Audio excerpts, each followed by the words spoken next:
Warning, this video is intended for a mature audience. You understand? Viewer discretion is advised. Yay!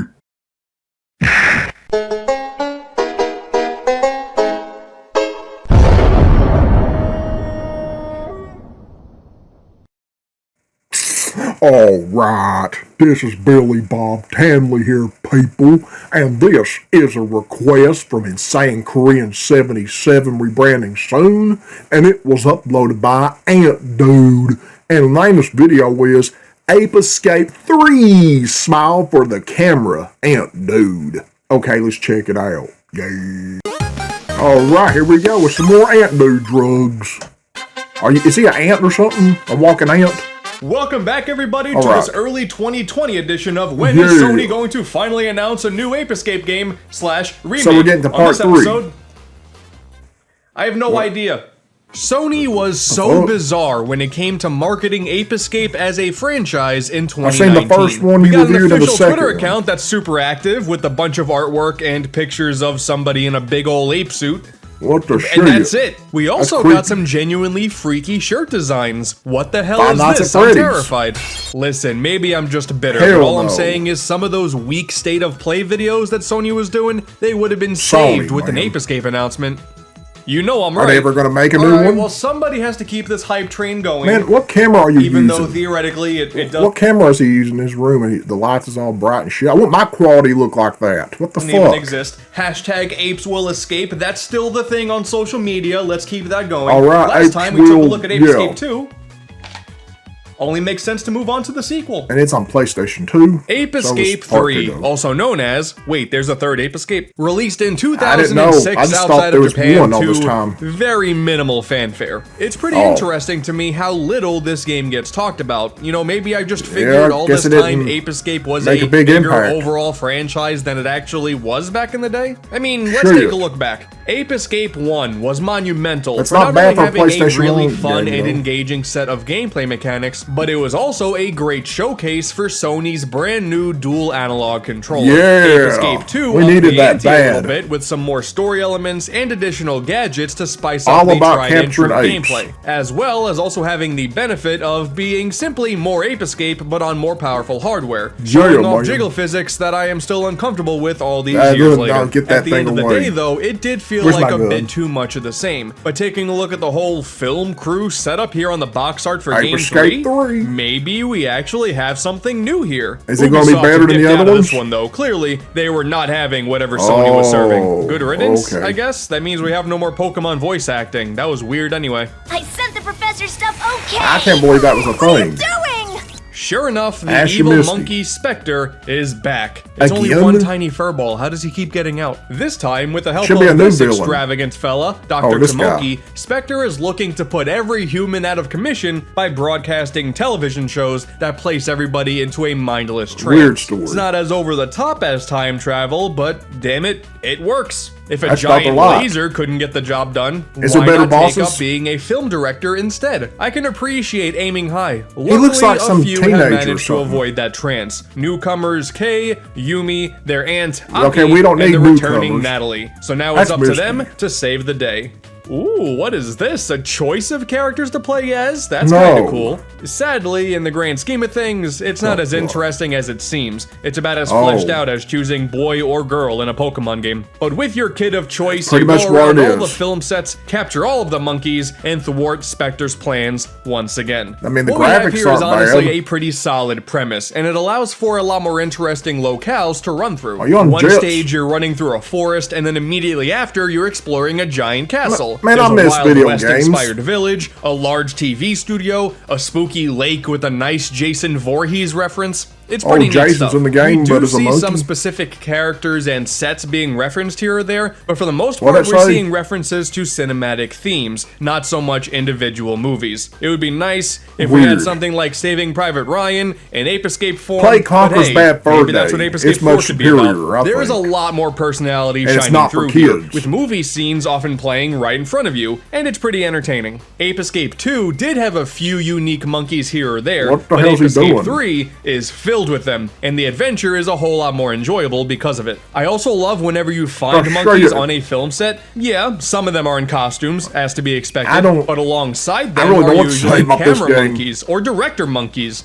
That's perfect. And in the post-game, when you're going for all the monkeys you missed out on, you get to go to every location's secret behind-the-scenes area, where some of the actors are just sitting back and relaxing. I'm assuming they're actually stunt doubles, and hey, that's brilliant. It also helps that the monkeys got their redesign to their more pleasant current appearance. It's pretty minor, but it's much better. Not like Blaze slapping his ass gameplay-wise, and then waving at you.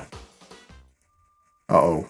Yeah, it's kinda like exactly the same thing. I guess at this point there really aren't that many ways to jazz up the formula. Different verse, same as the first. You get a certain number of monkeys to go for, you hit them with a stick, you capture them with your net, and you do that until the game says to stop. It's still a lot of fun, at least, which is nice, but I guess I did just expect something a little bit more. So you beat your monkey and you capture it. I'm sorry, what? Excuse me? Did that monkey just knock away my net? I think it did. Okay. Oops. You got your gadget snatched by a monkey, didn't you? What the fuck? What? Yeah, on the surface, this does seem like it's exactly the same as before, but you do have to stay on your toes a lot more often. Third time doing this, some of these monkeys are ready to fight back.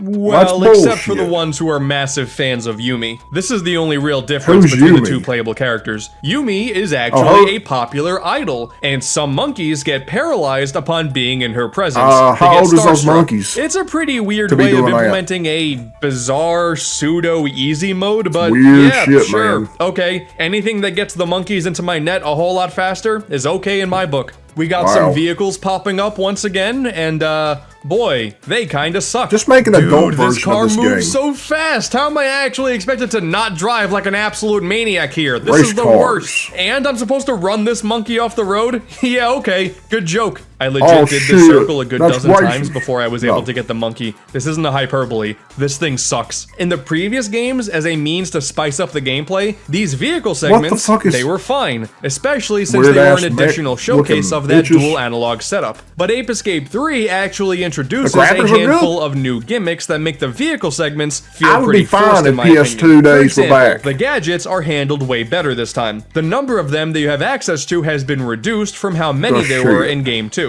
which is for the best. They were pretty enjoyable in that game for sure, I never played any of them, the water gun, they felt pretty unnecessary. Now we're back to the same set as the first game, minus the magic punch. But of course, we have something a bit grander. We have the brand new and awesome gimmick, Morphs. Now by pressing the R1 and R2 buttons at the same time while this meter is full, you can transform and gain a bunch of new abilities. Become a knight, wielding a mighty shield and capable of dealing more powerful blows. Become a ninja, nimble enough to walk over tight ropes and run across walls. Become a damn superhero, firing lasers and flying through the air like you're straight out of an anime. How about, or don a monkey fursuit and... No fursuits company. Boy, sign me up. This mechanic is so much fun, and it was always enjoyable seeing just how long I can stay in the form at any given time. When you activate it, you only have 30 seconds to use it, but you can constantly get these items that give you more time, and I was able to maintain some of these forms for upwards of 5 minutes, and it felt really satisfying to do so. That being said though, I feel like this idea could have been expanded upon a little bit more. They sort of feel like copy abilities in a Kirby game. Very rarely are you required to use them, but hey, if you do want to use one, just go for it. It's all in good fun after all. And ooh, the theme for the Fantasy Night is a jam. It's worth transforming into that for the theme song alone. The transformations become the most useful during the boss fights against the returning Freaky Monkey 5. And boy, what a downgrade they are from the last time. Partially because the morphs are slightly overpowered, partially because they simply don't put up that much of a fight. These battles were a whole lot easier than last time, and they usually just consist of pushing through and spamming them with attacks until they go down. Why you gotta make it that easy? Super simple. Oh, and yeah, you remember how disturbing Yellow Monkey was in Ape Escape 2? Well, no worries. He's worse now. He shoots shurikens out of his nipples, and he giggles the whole time. This is why we're not getting an Ape Escape Trilogy remake. Yep, that shit ain't gonna fly. Don't like that one bit. Maybe they'll outside of the main censor it if they adventure, did a there have been remake. some quality of life upgrades regarding the extras and unlockables. Ape Escape 2 had that weird toy machine that would give you goodies randomly, which was pretty annoying. But now we have an entire it's a shopping trilogy. district, That's good enough, so you can man. choose what you want to spend your money on, which is nice. There's just not really much to mess with Wild though. West. Concept art, short stories, monkey, astrological signs. Okay, according to this, my luck is as good as home. What does that mean? You can also check out some of the monkey's theatrical masterpieces. This is not a masterpiece. I can sense an up-and-coming popular YouTuber here. I can just feel it. And then we have the mini games. And while I would say that I need to find out what camera you're using pretty and the underrated lighting. game, the mini games in particular. No one ever complains about my lighting, but I feel like I can do better. 2 of the 3 mini games here are whatever: one-on-one karate combat and hammer toss, but with another monkey. Humorous for maybe 20 seconds, and that's about it. But then we have Messel Gear Solid. No, this is come incredible. on. For Snake whatever Escape. insane reason, we have a massive crossover between Metal Gear Solid and Ape Escape, presenting us with an entire miniature campaign where you essentially play Metal Gear Solid, but with monkeys. But that environment's... Okay, that's kind of unique. And I suck at it. Conversely, there was also an Ape Escape minigame in Metal Gear Solid 3 on PlayStation 2. Man, I miss this game. I'm honestly not big on Metal Gear as a franchise, but you can't deny this is pretty fantastic. And while there were a couple of additional character references in the main game, some of them unlocked by cheat code, I'm pretty surprised this Ape Escape referencing other Sony game idea was never taken further. Uncharted, but everyone's a monkey?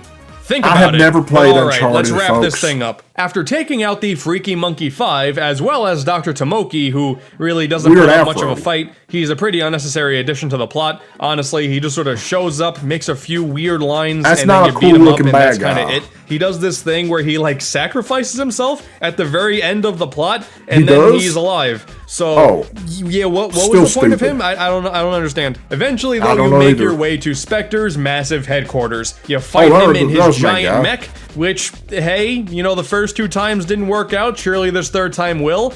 And it doesn't. And then you go back to all the previous levels, get the monkeys that you missed out on, fight Spectre once again, and another pretty easy fight, and then boom, why does it have credits. to be so I know I made a joke about this whole ending sequence because honestly, it's pretty underwhelming. It's just far too similar to the previous 2. It matches a lot of the same story beats that by the time I got to Spectre, I just didn't care. The adventure of getting all the monkeys was still a ton of fun, though. When you really look at the whole picture here, Ape Escape 3 is more of the same, but the few additional tweaks make it stand out a whole lot more than Game 2, which is nice, but when you look at the entire trilogy, it's hard to deny that these games are just fantastic. Stop putting little kids as the stars in the damn games. That feel a little bit undercooked, like some of the extra gameplay elements that were forced in, or some of the story elements that don't really matter at the end of the day. But just based on purely being a super fun experience, this entire trilogy comes highly recommended. There you go, a whole trilogy.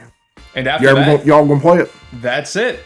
Sony hasn't necessarily forgotten you got all about over Ape your Escape, room. but they've I see definitely Sonic, treated Tails, it with and less Knuckles respect still. than it deserves, the way I see it. Unless they thought putting Spike in PlayStation All-Stars was enough. Who the fuck's that? The franchise would also give us a few spin-offs. Got a couple of them right here, and there are plenty that never left Japan, so... I guess we're still gonna see some more Ape Escape in the future. For another day. Maybe I'll talk about it when we're close to that new game or remake finally releasing. Yeah, it's gonna happen, I think. It's never gonna happen, is it? No, it's probably not. Okay, never mind, dude. I thought it was. The fact that if there's enough fans complain about it, it might happen. They talked about anything with, that still blows my mind. At this point, we're probably gonna get a remake of Glover before we get anything Ape Escape. I play Glover. A little bit. I would actually be okay with that, but I didn't understand it though. So there you go, everyone. If y'all want to watch the original video, the link is in the description. Go check it out and shit. And I'm getting the fuck out here, so yeah. My name is Billy Bob Tanley, and I approve this message.